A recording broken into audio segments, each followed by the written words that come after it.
பார்க்கின்சனுக்கு வைத்தியம் பண்ண குணப்படுத்திட முடியுமா அப்படின்னு கேட்டிங்கன்னா, அது வந்து சுகர் பிபி மாதிரி. அதாவது அது வாழ்க்கை ஃபுல்லாக இருக்கும். குணப்படுத்துறதுங்கிறது கிடையாது. ஆனால் மாத்திரைகள் போட்டால் நல்லா கண்ட்ரோலில் வச்சுக்கலாம்.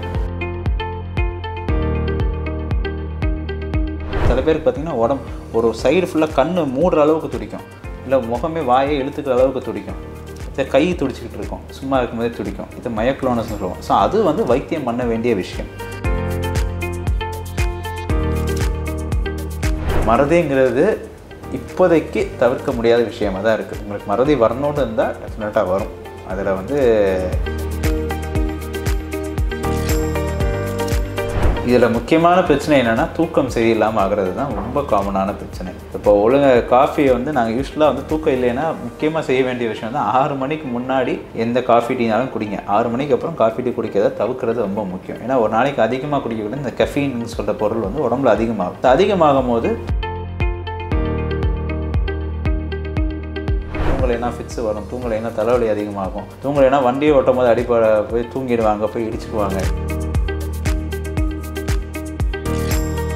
ரெஸ்ட்லெஸ் லெக் சிண்ட்ரோம்னு சொல்லுவோம். அதாவது கால் நைட்டில் படுத்தாலே எனக்கு கால் வலிக்குது, தூங்கவே முடியல, என் தூக்கமே கெட்டு போச்சு அப்படின்னு வருவாங்க. ஆனால் எல்லாம் டெஸ்ட்டெல்லாம் எடுப்பாங்க, எல்லாம் நல்லா தான் இருக்கும். இது யூஸ்வலாக வந்து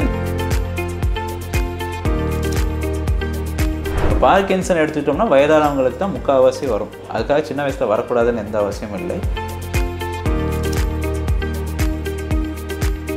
அந்த மாத்திரைகளை வந்து கணக்கு அது ஒரு என்ன சொல் ஜுடிஷியஸாக இல்லாமல் எடுத்தோடனே ஒரு அதிகமான டோஸில் ஆரம்பித்தாங்கன்னா அது வந்து மயக்கம் வரும், ஒரு சோர்வு வரும், எல்லா பிரச்சனையும்.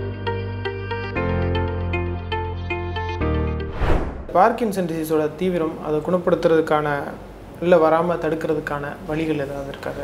இப்போ பார்க்கின்சன் வந்து இப்போ சமீபத்தில் நிறைய பேர் வந்து அதாவது டயக்னோஸ் பண்ணுறோம், அதை கண்டுபிடிக்கிறோம். அது ஆக்சுவலாக வந்து இருந்துகிட்டு ரொம்ப வருஷமாக இருந்திருக்கு. ஆனால் அது வந்து வயசானதுனால கை நடுங்குது அப்படின்னு சொல்லி விட்டுருவாங்க.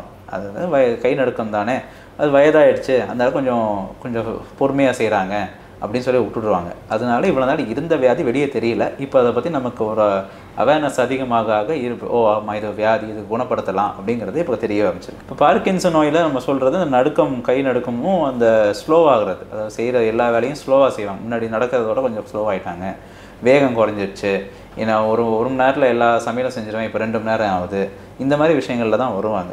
இப்போ பார்க்கின்சன் எடுத்துக்கிட்டோம்னா வயதானவங்களுக்கு தான் முக்கால்வாசி வரும். அதுக்காக சின்ன வயசில் வரக்கூடாதுன்னு எந்த அவசியமும் இல்லை. அது சின்ன வயசில் பார்த்தீங்கன்னா யூஸ்வலாக மரபணு பிரச்சனையாக இருக்கும். இப்போ பார்க்கின்சன் இப்போ குடும்பத்தில் இன்னொருத்தவங்களுக்கு பார்க்கின்சன் அப்பா அம்மாவுக்கு இருந்தால் நமக்கு வர வாய்ப்பு இருக்குன்னா இருக்குது. பட் எல்லாருக்கும் வரணும்னு அவசியம் இல்லை. அது வராமல் தடுக்கலாம் இப்படின்னு கேட்டிங்கன்னா நம்ம ரெகுலர் அதே தான் நான் சொல்கிற அந்த ஹெல்த்தி லைஃப் ஸ்டைல் தான் ரொம்ப ரொம்ப முக்கியம்.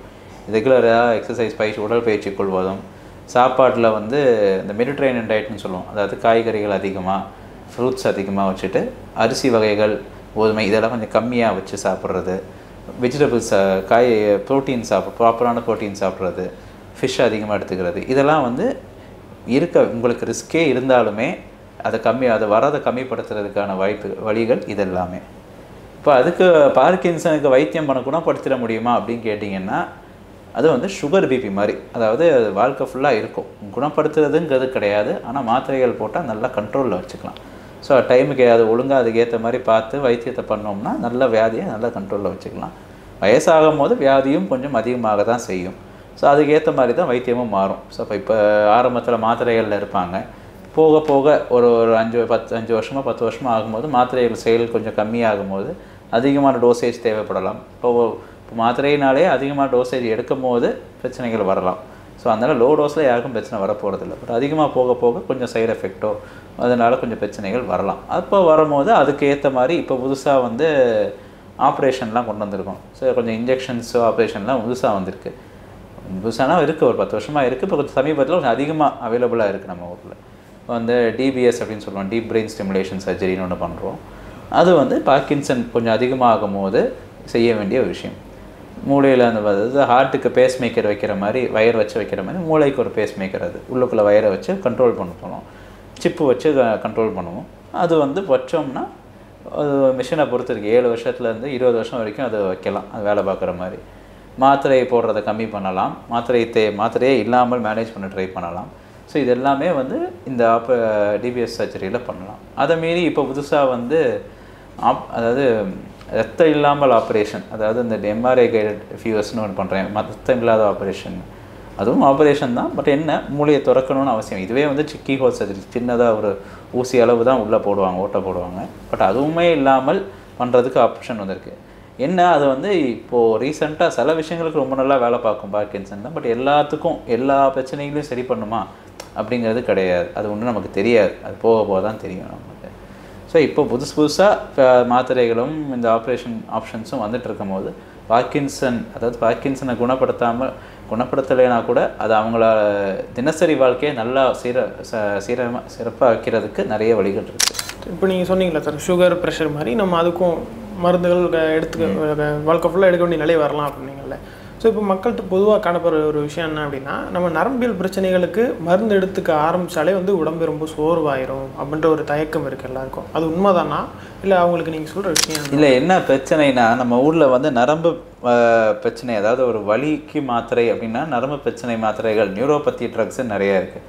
அதை வந்து எல்லாருமே எழுதுவாங்க. இப்போ வலி அப்படின்றத கையில் அங்கே வலினாலே நியூரோபதி ட்ரக்ஸு எழுதுறது நிறைய பேருக்கு பழக்கமாகி போச்சு. நியூராலஜிஸ்ட் மட்டும் எழுதுறது கிடையாது, அது ஜென்ரல் டாக்டர்லேருந்து எல்லாருமே அந்த மாத்திரைகள் யூஸ் பண்ணுவாங்க. அந்த மாத்திரைகளை வந்து கணக்கு அது ஒரு என்ன சொல் ஜுடிஷியஸாக இல்லாமல் எடுத்தோடனே ஒரு அதிகமான டோஸில் ஆரம்பித்தாங்கன்னா அது வந்து மயக்கம் வரும், ஒரு சோர்வு வரும், எல்லா பிரச்சனையும் அந்த ஒரு உடம்பு வந்து கொஞ்சம் டயர்டாகிறது எல்லாமே ஈஸியாக வரும். ஸோ அதுக்கு தேவையானது மட்டும்தான் மாத்திரை யூஸ் பண்ணணும். ஸோ தேவையில்லாத நேரத்தில் அதை அவாய்ட் பண்ணிக்கிட்டு தேவைக்கு மட்டும் யூஸ் பண்ணாலே பிரச்சனை இருக்காது. இந்த நீங்கள் சொல்கிற அந்த சோர்ந்து போகிறதோ சத்தில் கம்மியாகிறதோ இந்த நியூரோபதி மாத்திரைகள் போடுறதுலையும் ஃபிட்ஸுக்கு போடுற சில மருந்துகள்லையும், எல்லாத்துலேயும் கிடையாது, பட் சில மருந்துகள்லையும் தான் அது வரும். மிச்ச நரம்பு மாத்திரைகளில் இந்த பிரச்சனைகள் கிடையாது நமக்கு. ஏன்னா பார்க்கின்சனுக்கு எடுத்துக்க மாத்திரைனாலும் சரி, இந்த ஸ்ட்ரோக்குக்கு போடுற மாத்திரையை எடுத்துக்கிட்டாலும் சரி, இப்போ ஒரு வர்டைகோக்கு போடுற வர்டைகோனாலும் இந்த தலை சுத்தலுக்காக ஸ்பெசிஃபிக்காக போடுற மாத்திரைகளாலும் சரி, நிறைய நேரங்களில் அதுக்கு இந்த மாதிரி சைடு எஃபெக்ட் கிடையாது. அதனால் அந்த ஒரு தவறான எடுத்து நரம்பை மாத்திரனாலே சைடு எஃபெக்ட் வரும் அப்படிங்கிற தவறான இது வந்து நிறைய பேருக்கு வந்துடுச்சு. ஏன்னா இந்த நம்ம காமனாக யூஸ் பண்ணுற மாத்திரைகளில் இந்த எஃபெக்ட் இருக்கிறதுனால இந்த ஒரு தப்பான ஒரு கண்ணோட்டத்தில் பார்க்கப்படுது. ஓகே சார், இப்போது சில பேருக்கு திடீர்னு இந்த இடத்துல கண்ணு துடிக்கும், இந்த இடத்துல இங்கே நரம்புலாம் துடிக்கிற மாதிரி இருக்கும், அதுக்கெல்லாம் நம்ம எதுவும் பிரச்சனையா, நம்ம எதுவும் கவனம் கொடுக்கணுமா? துடிக்கிறது அப்படின்னா யூஸ்வலாக எதனால் வருது அப்படின்னா, நம்ம அந்த டைமில் வந்து உடம்பு டயர்டாக இருக்குது, ரெஸ்ட்டு பத்தலை அப்படிங்கிறதுனால தான் மோஸ்ட் ஆஃப் த டைம் துடிக்கிறது. அதாவது பினைன் ஃபாசிகுலேஷன்னு சொல்லுவோம். அதுக்கு காரணம்னு பெரிய காரணமும் இருக்காது. யூஸ்வலாக மைல்டாக டீஹைட்ரேஷனும் ஒரு வந்து உடம்புல எலக்ட்ரோலைட் கம்மியாகிறது, பொட்டாசியம் கம்மியாகிறது, மெக்னீஷியம் கம்மியாகிறதுல இது காமனாக வரும்.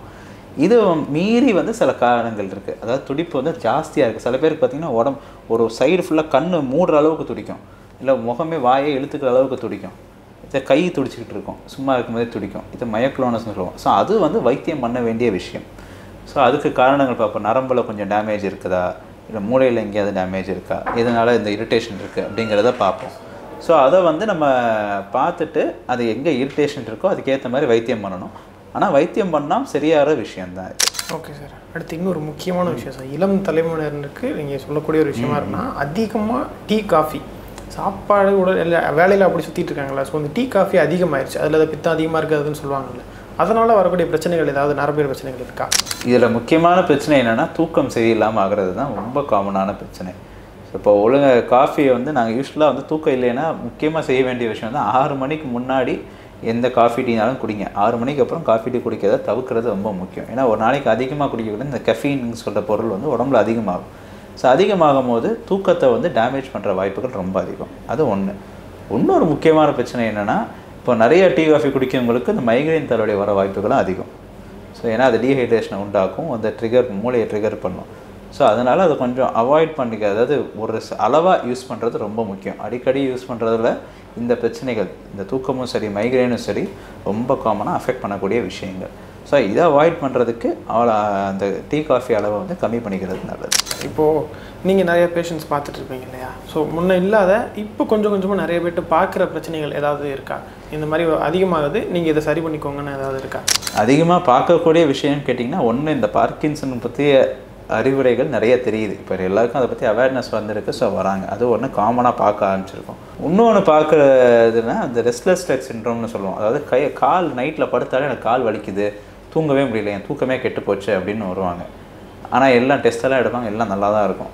இது யூஸ்வலாக வந்து என்னென்னா வந்து நிறைய பேர் வந்து அது ஏதோ நரம்பு பிரச்சனை அப்படின்னு சொல்லிட்டு அதுக்கு மாத்திரையை போட்டு அது நீங்கள் சொன்ன மாதிரி மாத்திரை போடுறதுனால சோர்வாயிடுதுன்னு மாத்திரையும் போட மாட்டாங்க. அதனால் வந்து நைட்டு தூங்கவும் முடியாது, ஏன்னா வலி அவ்வளோ இருக்கும், கால் குடஞ்சிட்டே இருக்குது நைட்டில். இது காமனாக 2 பிரச்சனைகள். ஒன்று வந்து இந்த மெக்னீஷியம் கம்மியாகிறதுனால வருது, அது அந்த கிராம்ப்ஸ்ன்னு சொல்லுவோம். அது எஸ்பெஷலி இந்த சுகர் இருக்கவங்க, டயபெட்டிஸ் நோய் இருக்கவங்க, நீரிழிவு நோய் இருக்கவங்களுக்கு இது ரொம்ப காமனான பிரச்சனை. அது கொஞ்சம் மெக்னீஷியம் எடுத்துக்கிட்டாலே நிறைய பேருக்கு அது சரியாயிடும். இன்னொன்று வந்து இந்த restless leg syndrome. Restless syndrome நரம்பில் ஒரு டிஃப்ரெண்ட்டான ஒரு பிரச்சனை. அது மூளையில் இருக்க பாதிப்பு, அது நரம்பு பாதிப்பு கிடையாது. ஆனால் நரம்பு பாதிப்புன்னு மாத்திரை போடுறதுனால நிறைய பேருக்கு அது கேட்க மாட்டேங்குது. அதுக்கு காரணம் கரெக்டாக கண்டுபிடிச்சி அது கரெக்டாக கண்டுபிடிச்சி அதுக்கு வைத்தியம் பண்ணாலே தூக்கம் சரியாகிறதுக்கு வாய்ப்புகள் ரொம்ப அதிகம். ஏன்னா தூக்கம் இல்லைன்ட்டு அதுக்கப்புறம் அதனால் வர பிரச்சனைகள் அதிகம். இப்போ தூங்கலைன்னா ஃபிட்ஸு வரும், தூங்கலைன்னா தலைவலி அதிகமாகும், தூங்கலைன்னா வண்டியை ஓட்டும் போது அடிப்படை போய் தூங்கிடுவாங்க, போய் இடிச்சுக்குவாங்க. ஸோ இந்த மாதிரி இஷ்யூஸ்லாம் ஆகிறதுனால அதெல்லாம் வந்து கொஞ்சம் இந்த வியாதி வந்து நிறைய பேருக்கு இப்போ தெரியாமல் ரீசெண்டாக நிறைய பார்க்குறதா இருக்குது. ஏன்னா அதை சில பேரால் அது வேறு வியாதின்னு சொல்லி வைத்தியம் நடந்துகிட்டு இருக்கும். ஆனால் அந்த வைத்தியமே அந்த இவங்களுக்கு ஒத்து போகாமல் போயிட்டுருக்கும். ஸோ அதனாலேயே வந்து அவங்களோட குவாலிட்டி ஆஃப் லைஃப் அப்படின்னு சொல்லுவோம், அது வந்து ரொம்ப மோசமாக இருக்கும். ஸோ அதை சரி வந்து ரீசெண்டாக இப்போ நிறைய பார்த்துக்கிட்டு இருக்க விஷயம். இப்போ இருக்கிற ஒரு சூழலில் நம்ம வந்து ஒரு ஹெல்த்தியான லைஃப்பை லீட் பண்ணோம் அப்படின்னா ரெகுலர் செக்கப்ஸ்ன்றது நிறைய விஷயங்கள் அவசியமாக இருக்குது. ஓரல் ஹெல்த்துக்கும் சரி, இல்லை இஎன்டி, அதுக்கெலாம் இயர்லி ஒன்ஸ் ஆர் ட்வைஸ் இருக்காங்க. ஸோ அது மாதிரி நரம்பியல் ஹெல்த்துக்காக நம்ம பண்ணணுமா? நரம்பியல் ஹெல்த்துக்கு பண்ணணும்னு அவசியம் இல்லை. உங்களுக்கு வேறு ஏதாவது பிரச்சனை வந்திருந்தாலொழிய ரெகுலராக ஹெல்த் செக்கப் பண்ணணும்னு அவசியமே கிடையாது. இது மாதிரி தலைவலி அதிகமாகுது அப்படின்னா டெஃபினட்டாக பார்க்கணும். ஸ்ட்ரோக் உங்களுக்கு வந்திருக்கு இல்லை ரிஸ்க் இருக்குதுன்னு சொல்லியிருக்காங்கன்னா ரெகுலர் செக் பார்த்துக்கிறது நல்லது. அதே மாதிரி ஃபிட்ஸ் இருக்கவங்க ரெகுலராக ஆப்வியஸாக டாக்டரை பார்க்கணும். ஏன்னா மாத்திரையில் இருப்பாங்க, அந்த மாத்திரை போடணுமா நிப்பாட்டணுமாங்கிறத முடிவு பண்ணணும். அது மாதிரி இந்த நரம்பியல் பிரச்சனை இல்லாதவர்கள் ரெகுலர் செக்கப் பண்ணணும்னு அவசியம் இல்லை. மிச்ச விஷயங்கள் நீங்கள் சுகர், பிபி, இந்த கொலஸ்ட்ராலை ரெகுலராக செக் பண்ணிகிட்டு இருந்தீங்கனாலே போதும். அதில் ஏதாவது ப்ராப்ளம் வந்து இதுக்கு இருக்கா அப்படிங்கிறத அப்போ பார்த்துக்கலாம். பட் யூஸ்வலாக நரம்பு பிரச்சனை இல்லாதவர்கள் ரெகுலர் செக்கப் பண்ணணும் அவசியமே இல்லை. Okay sir. கடைசி கேள்வியாக ஒன்று சார், இப்போ என்னென்னா வயசாக இந்த மறதின்ற பிரச்சனை அதிகமாகிட்டே இருக்கும். அது ஒரு கட்டத்தில் வந்து ரொம்ப பெரிய மறதியாகி குடும்பத்தில் உள்ளவங்களே தெரியாத சில நேரங்கள் அப்படி நடக்கிறத நம்ம பார்க்குறோம்ல. ஸோ அது தவிர்க்க முடியாத விஷயமா, இல்லை தவிர்க்கிறதுக்கு ஏதாவது வழி இருக்கா? மறதிங்கிறது இப்போதைக்கு தவிர்க்க முடியாத விஷயமாக தான் இருக்குது. உங்களுக்கு மறதி வரணும்னு இருந்தால் டெஃபினட்டாக வரும். அதில் வந்து அதை வராத தடுக்க முடியாது, ஆனால் வரதை தள்ளி போடலாம். அதே மாதிரி வந்த வியாதியை ஸ்லோவாக்கலாம். அதுக்கு வந்து சில விஷயங்கள் பண்ணலாம். ஒன்று வந்து நான் சொன்ன மாதிரி டயட்டை ஒழுங்காக ஹெல்த்தியான டயட்டை வச்சு ஃபோக்கஸ் பண்ணுறது. இந்த ஜங்க் ஃபுட்டு குறைச்சிட்டு வெறும் அந்த ஹெல்த்தி ஃபுட் வீட்டில் சமைக்கிறது, வெஜிடபிள்ஸ் அதிகமாக்குறது ரொம்ப நல்லது. இன்னொன்று வந்து தூக்கம் கெடாமல் பார்த்துக்கிறது. தூக்கம் நல்லா இருந்துச்சுன்னா தான் மூளை ஒழுங்காக வேலை பார்க்கும். ஏன்னா அப்போ தான் அந்த ரெஸ்ட் எடுத்து ரீசெட் ஆகும். ஸோ அதை ரீசெட் பண்ணுறதுக்கு டைம் கொடுக்கணும். ஒழுங்காக தூக்கம் இருந்துச்சுன்னா அந்த மாதிரி இருக்கிற மாதிரி ஜாஸ்தியாகாமல் இருக்கிறதுக்கு தடுக்கலாம் நம்ம. 3வது மூளைக்கு ஆக்டிவிட்டி கொடுக்குறது. ஸோ இப்போ வந்து சில பேர் என்ன செய்வாங்க, மறதி வர ஆரம்பிச்சுன்னா அவங்கள வந்து அவங்க வீட்டில் ஓரமாக போட்டு விட்டுருவாங்க, ஒன்றுமே பண்ண மாட்டாங்க. அப்போ இன்னும் மோசமாகிட்டே தான் போகும். ஸோ அப்போ அவங்கள வந்து இன்னும் ஆக்டிவாக மெயின்டைன் பண்ணுறது ரொம்ப முக்கியம். ஸோ இப்போது வந்து நம்ம பேப்பரில் ஒரு கிராஸ்வேர்ட் போடுறது, சுடோக்கு போடுறது, நியூஸ் பேப்பர் படிக்க சொல்கிறது, புஸ்தகம் படிக்கிறது, இது எல்லாமே வந்து அவங்க பிரெயினை வந்து ஆக்டிவாக வச்சுக்கிட்டே இருக்கும். ஸோ அப்போ அந்த ஆக்டிவிட்டி அதிகமாக அது இவ்வளோ முடியும். இப்போ 50% வேலை பார்க்கணும், 50% ஃபுல்லாக யூஸ் பண்ணுறோம்னா அது இன்னும் ரொம்ப நாளைக்கு ஆக்டிவாக இருக்கும். இந்த குறையிறது அதோட எஃபெக்ட், அந்த மூளையோட செயல்பாட்டு கம்மியாகிறத வந்து தடுக்கலாம் நம்ம. இப்போ நரம்பியல் பிரச்சனைகள் என்ன வேணால் நிறைய வகைகளில் இருக்குது. எல்லாருக்கும் பாதிப்பு ஒரு விதத்தில் வந்துக்கிட்டு தான் இருக்குது. ஆனால் நரம்பியல் பிரச்சனையை சீக்கிரமாக கவனித்து டாக்டர்கிட்ட போய் ஒழுங்கான வைத்தியம் எடுத்துக்கிட்டால் அது சரியாக்குற வாய்ப்புகள் ரொம்ப அதிகம். அதனால் பயப்பட தேவையே இல்லை. எல்லாத்துக்கும் நல்ல வைத்தியம் இப்போதைக்கு உண்டு. ஹெல்த்தியான லைஃப், அதாவது நல்ல ஆரோக்கியமான சத்தான உணவை எடுத்துக்கிறதும், ஒரு ரெகுலராக ஒரு உடற்பயிற்சி பண்ணுறதும் இந்த மாதிரி பிரச்சனைகள் அதிகமாக தவிர்க்கிறதுக்கு முக்கியமான வழியாக இருக்கும். நன்றி, வணக்கம்.